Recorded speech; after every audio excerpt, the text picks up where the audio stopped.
Thomas, thank you so much for joining me today at the Park Hyatt Abu Dhabi. Thank you very much.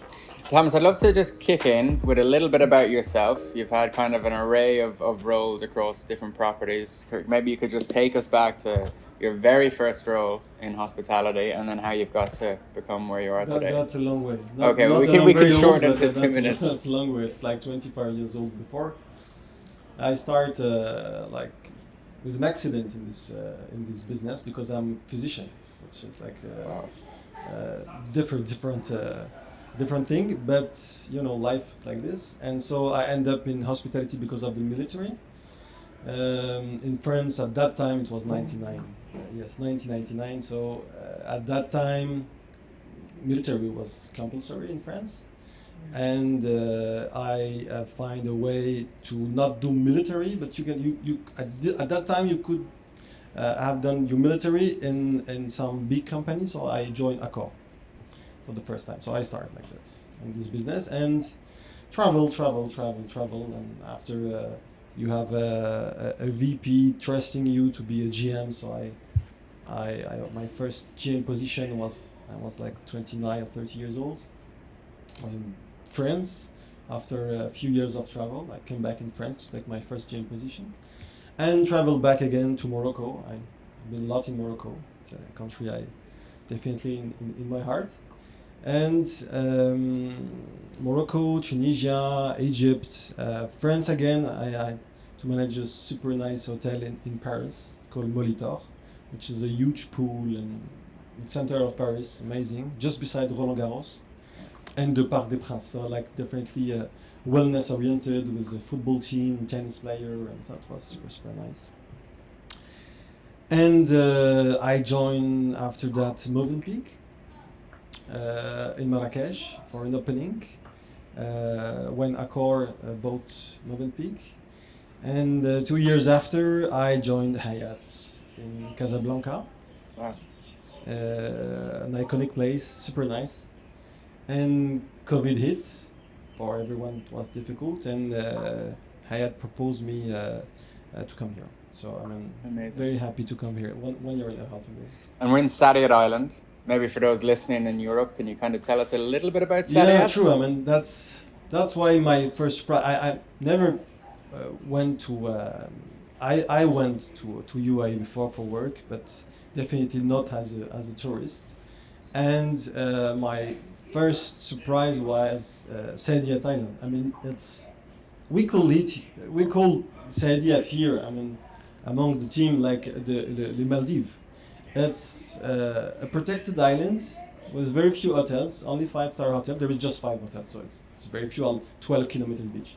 So it's very few 5-star hotel, only super good brands. And really, when you just start to enter in Saadiyat and in the hotel, you have this amazing landscape. You can see the beach, the palm tree, the white sands, the hot water. I mean, it's paradise. Really, it's paradise. And it's in Abu Dhabi, which is not like super far away, a remote position. It's like 15 minutes from downtown. So, I mean, you can enjoy all the pleasure in Abu Dhabi, the good restaurant, the mall, and the museum, and the mosque, and everything. It's 10 minutes. And 10 minutes after, you are back in the Maldives. So, it's like, really, it's amazing. And you think it's doing a good enough job marketing itself then, Saadiyat, if it has this beauty and like... It's new. I mean, to tell the truth, Saadiyat, it's a 10 years old project, which is in the time frame of tourism, it's super short. And the second thing is during 10 years, only 2 hotels was here. It was Saint Regis and the Park Hyatt. And it was super successful. I mean, when a hotel is like hitting like 70-75% occupancy on the year, without doing anything. I mean, we had like a super mono segment, German market, wholesale, high-end, and those guys were so happy. So they keep coming. And so you don't need to promote too much, which is not a good thing. Yeah. But you don't really need to promote too much. And what happened after, it's definitely the Saadiyat project was building other hotels. So now we have 5 hotels. And so we need to start to commercialize and to market it a little bit different. And now it's very funny because during years, first market was Roma, And our first market, it's UAE residents, national and resident. So like just after COVID, switch all over. Amazing. And it's a Hyatt, right? So can we get into a little bit about the brand of Hyatt, how you felt operating a Hyatt brand, which is an American brand? American, yeah, from Chicago. It's an old brand. Yeah. Hyatt is a very old brand founded by the Putzker family. Hyatt has several brands, and Park Hyatt is the high-endest one. It's definitely a luxury brand. DNA of Park Hyatt is luxury is personal. Means you can find the Park Hyatt super design always.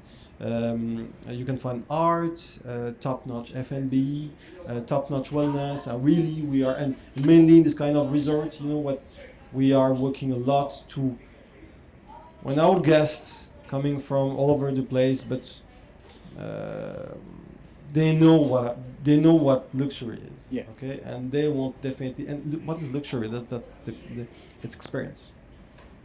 And so when you come from New York, you come from London, whatever, you come from Riyadh, I mean, you have experience over there. I mean, they are not like just a fresher in luxury, those guys. And so when they come here, they need to find, and we need to create for them memories. So we have to work like very sharply in concept, in experience. And that is luxury for us. If we focus on that word experience and like the guest experience, like this podcast is called Your Next Generation Hotel Podcast because it's trying to blend some element of like technology into hospitality, which traditionally was kind of averse to bringing in tech to help its experience. I was at the conference yesterday at Skift, and Paul Griffiths, the CEO of Dubai Airports, was speaking. And he said, in a way, his job is to get his guests out of his property as quick as possible. Right, that is a great guest experience, right? That's not our case. Not your case. And he said there's ways that technology can improve that, whether it be allowing the smart gates where it just reads your biometrics and you walk straight through so you're not queuing up and fiddling around. So how have you thought about it as a GM of a big property like this? And it's also unique because it's a resort rather than a city center. So people aren't just coming maybe for one night. Probably your average stay is maybe 3 or 4, I don't know. But a longer stay in a business center hotel. Have you thought about how that experience can be improved with technology, or where does that blend end for you? For me, experience, that's a very good question. And sometimes I have a lot to with the team to have a reflection, because we don't have to fall down on some like we need technology, you know. That's not the point. Technology is here to make us, I'm sorry if this is not an English word, but maybe you will understand, it's bother free. Bother free, yeah. You know what I mean? Yeah. Means I come to the hotel, I don't have to check in, I can go directly in my room. Yeah. I mean, like super easy. Technology is here, I mean, because I have a smartphone and I have my own, Netflix, all these kind of things. I want to watch TV, and so I mean, technology in the hotel means my TV in the hotel can be connected like super easy to this TV. That's technology. I mean, technology is not experience. I mean, we are not. This is not Apple. Okay. Yeah. That's not. And even Apple, it's not about technology. It's about experience as well. Yeah, for sure. And so, still, technology must lead and must be bother-free, and to conduct our guests to the proper experience. But what is an experience? I mean, in my business, I'm in service. Yeah. Service, it's about you and me. Yeah. It's about me connecting with my guest, and it's about my guest saying at the end of the stay, say, guys, thank you so much. I mean, and yes, F&B was amazing, the food was super good, but the chef is as well super nice. Yeah. And I like to talk with the chef, and my teams are trained to go to enter in contact, you know, to understand what my guest needs. That technology will never give it to me. I agree. At the same conference, there was a talk about, and I won't name the hotel or the GM or the CEO, but he mentioned that, you know, he didn't want to use technology because it took away from the human to human element.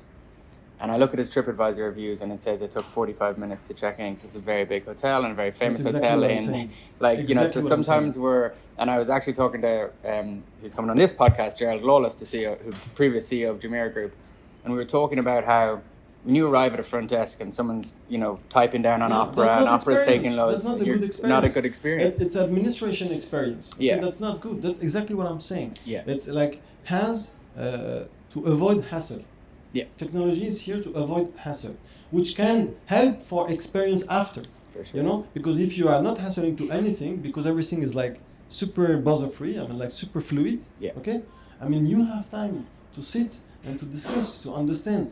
Yes, hello, sir. Today I will make you the best tomahawk you ever eat. Yeah. And I have time for it because you are not. Yeah. You have all the time to do it. You know, that's technology. And because technology, yes, we are taking all this experience, this example for always for this key door and TV. But in kitchen, for instance, I mean, the way of we are now organizing kitchen with technology. I mean, our oven. It's Ferrari now. I mean, really, it's like super complicated because the way of cooking is like there's 100 way of cooking with just one oven. It costs the price of a car, and that's as well technology. But still, the guests, they are not seeing that. But I mean, they're seeing that when the cook is perfect. You know, Yeah. they don't know because of the oven is amazing.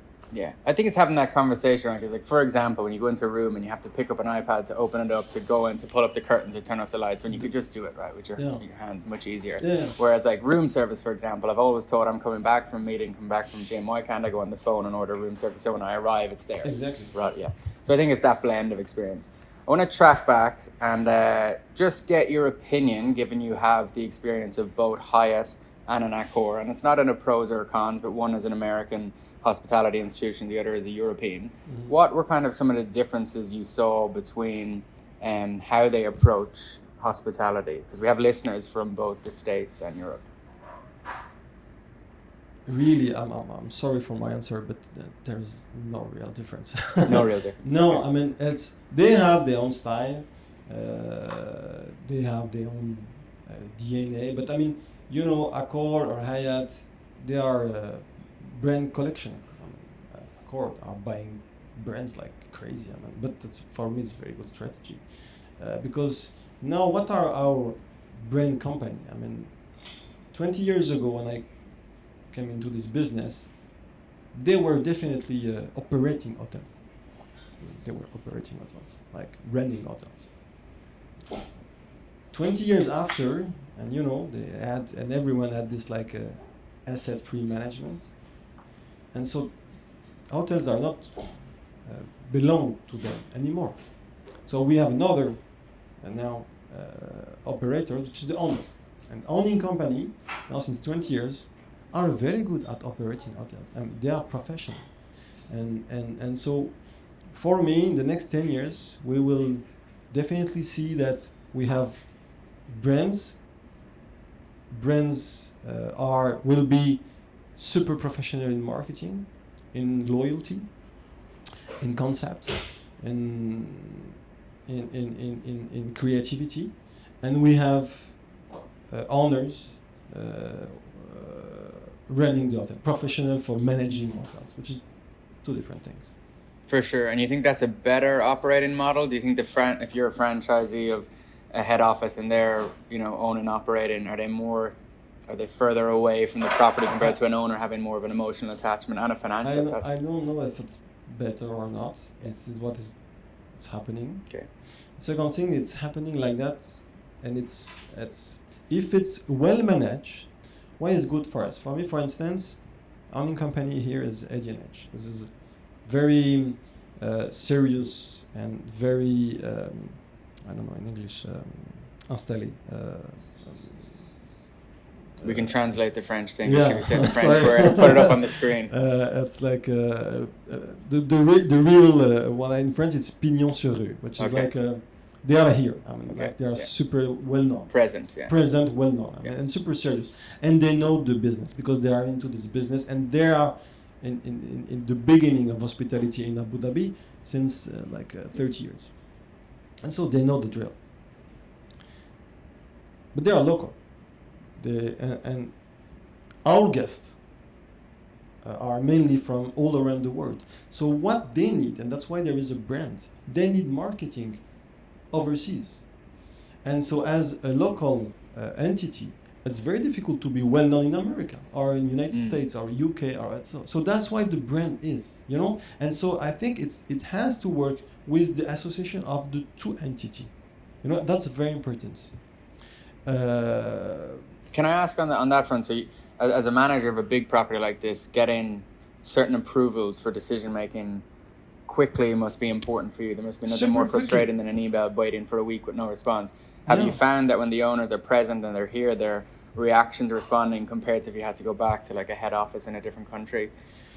I mean, it's, you know, at the end of the day, I want many properties, and it's all about trust.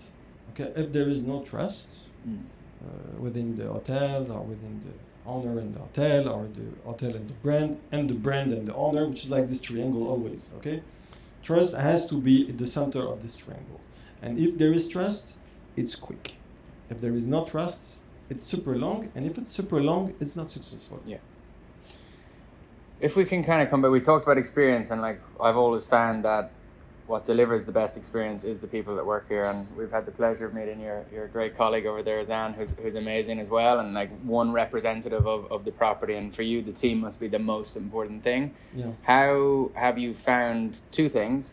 One, just let's not always talk about COVID, just generally motivating a team, keeping them engaged, making sure that they're smiling to the guest leaves with a good experience, but then track it back a little bit. And was it difficult operating during COVID, post-COVID, getting talent back? I know I spoke to a lot of hotels in Dubai, and they found that rehiring process really difficult to get top talent back. How have you kind of managed that whole ecosystem? So first, we are, I believe that my business is to sell service. Service, it's human. So my first investment, it's people. I mean, it's not that I'm telling that like because I have to tell it. It's what really I believe. And so my job as a GM is to take care of my people. I mean, it's not like an industry. I'm not producing any car or any phone or whatever. I mean, I am producing happiness because my people are happy. And in Hyatt, we say that we have to take care of people that they can be the best, you know. And so that's all. My job is all about that, always. So definitely during COVID, a lot of people left. And so when I came here 1.5 years ago, we had to rebuild the team. And I bounce back about what I'm saying just before. It's about trust, and I have the chance to have an owner and a brand trust me on that, and we hire like on 6-8 months to 150%, and like because we believe that we need our proper team. I mean, some other entity didn't choose that because they want to be more careful or cautious. Cautious. We believe with my owning company and with my brand, we believe that business will be back. Okay, and we trust that, so we hire. You know, not like a proper hirement. There is different type of hirement. You know, like from proper hirement to the more contractors. Yeah, there is contractors and there is like a hirement for the hotel. And so we decide to go like fully hirement for the hotel, and paid off really. Yeah. I mean, really. We are in the high season now, November and December, and we are heading to the New Year's. New Year's, it's super strong for us. I mean, it's a resort, and the hotel is packed, and with a very high-end guest. And I'm very happy to say that they will have experience. I mean, we are ready. Amazing. Really, we are ready. And you're operating at above 90 for that period? Right? Yeah. Above 90. So I mean, like here it's 700 guests. 700. Yeah. So okay. I mean, it's 700 guests, 500 staff. And what's the average length of stay? Is it longer than a city center hotel? Is it a couple? A bit longer, but yeah. I mean, as I said, we have a lot of staycations. Okay. So this hotel basically is working more on the weekend side. So it's like 3-4, and I think city center might be 2-3. I want to get into before we go into like the quick fire. I just want to finish on like a Dubai versus Abu Dhabi question. I mean, it's you cannot choose between your brother and your sister or your father and mother. You have to. Yeah, no political answer here, please. We Me obviously and my family will prefer Abu Dhabi. Okay, so let's talk like in hospitality terms. Dubai probably led the way, not just in this region, globally, right? I think Dubai and Miami decided, hey, we're going to come open, and everyone from San Francisco and New York moved to Miami, and a lot of people from Europe and other regions moved to Dubai, and they've got the benefit of that long term where people have relocated now. If you were to walk down the street in many locations and you would ask 10 people Dubai or Abu Dhabi, they'd probably like know Dubai better. They'd be able to name more landmarks. Yeah, true. From your perspective, what's better about Abu Dhabi? And if you're a guest listening and you were picking between both and you weren't going to do the two of them at the same time, what would be the sell of Abu Dhabi and maybe even Saadiyat specifically? I know he spoke with the Maldives, but it's funny because I have since I'm in Abu Dhabi, so I have some friends. They want on my family. They want to come, and so always they start to say, you know what? I will go to Dubai and I will come to see you. And I say, look, I think you should do the opposite. Yeah. And so I convinced them to do the opposite. And after this day, they said, thank you very much. Because, I mean, and mainly when you're in Saadiyat. So Abu Dhabi, it's definitely Saadiyat for the quality of the landscape and the nature and this protected beach, which is like, I say, Maldives. Abu Dhabi is definitely all this work and amazing work they are doing around these art things in Abu Dhabi. It was the Louvre, Qasr al-Hassan, was Guggenheim coming, and Mamshat al-Saadiyat. So there is, and Abu Dhabi Art Fair, which is was on this November. We are doing like a partnership with some gallery to make some to propose to our guests some exhibition as well, like very top-notch exhibition. And art definitely is in the art of Abu Dhabi. Abu Dhabi, it's as well because my kids love it. It's theme park, theme park, which is like super nice. It's true, it's super nice.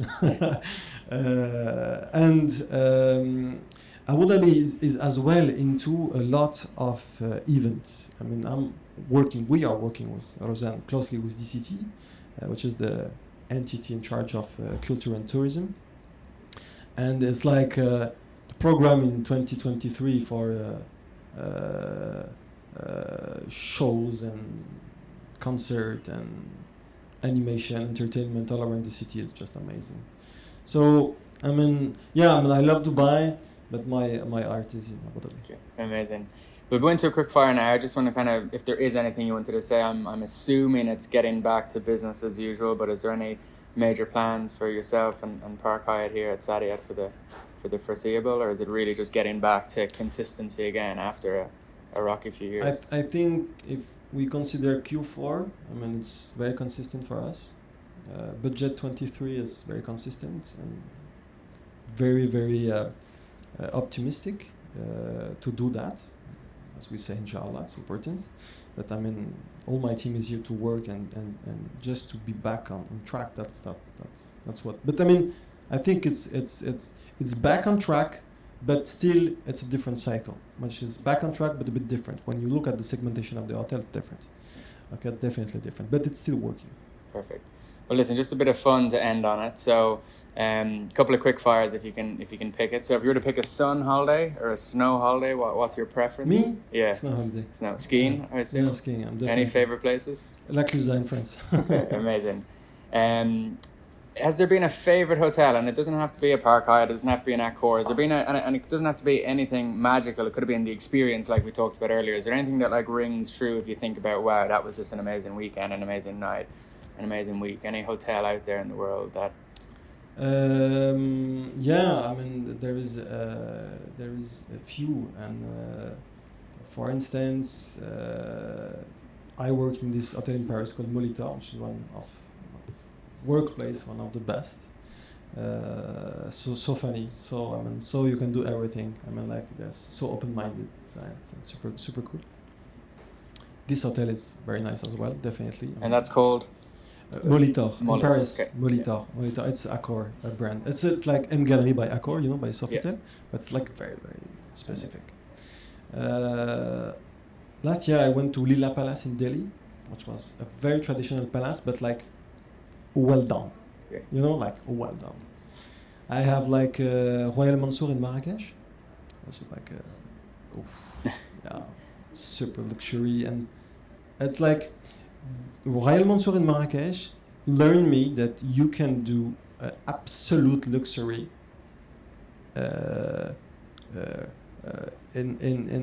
you can do absolute luxury respecting all the tradition and the craftsmanship of this amazing country, Morocco. I mean, it's Royal Mansour. It's like you are in another place. I mean, I don't know if you're in Marrakesh and the Medina of Marrakesh. It's like what Morocco best in a place. Okay. Really, I mean, they did that. It's amazing. And just on that culture, is there another culture out there in the world when it comes to hospitality that you think other people could learn from? Like, I'm really keen to go to Japan because I've heard such amazing things. Is there a service culture that's been a favorite of yours? You can't say the French. No, I can't say. But I mean, they are. I mean, they are good in culinary. It's true. Sure. I would say Morocco as well. I mean, they have a fantastic appeal for hospitality. I mean, and since 20 years they are working a lot to have technical skills, and they manage. They manage. And Marrakesh is like a super example to say that we are in North Africa, and we have the best hotel in the world. You say La Mamounia or Royal Mansour are definitely on the top 10 list hotel in the world. Gams, listen, it's a pleasure. Thank you so much for taking the time. Really enjoyed it. Good, thanks.